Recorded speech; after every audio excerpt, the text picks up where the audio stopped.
Саламатсыздарма? Бүгүнкү биздин сабагыбыз тақырыбы математика сабагына көмөкчү курал деп аталады.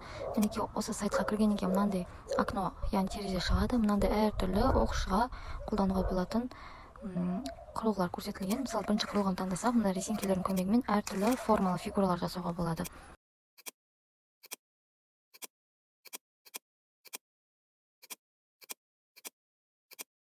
Тек төртбүрүш эмес, астыңкы батырмалар аркылуу үлкөн төртбүрүш және домалак секилдүү ар түрлүү кылып өзгөртүп берүүгө болот.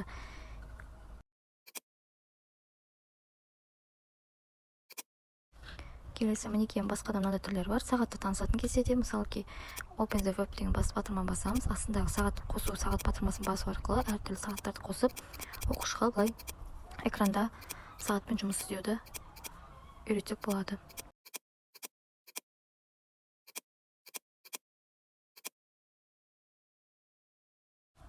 Мінекей келесі, мінекей осы Go to Web App деген батырманы басамыз.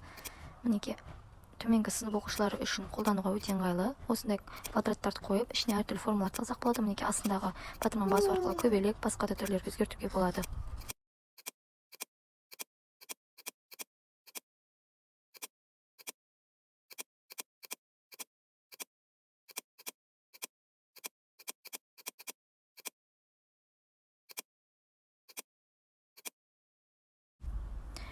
Келесі мінекей координата бойында әртүрлі балаларға есеп шығаруға көмектесетін құрал. Мінекей қаламсап таңдау арқылы мына жерлерге сызып көрсетуге болады. Келесі түрі, мысалы, мінекей әртүрлі калькуляторлар бар.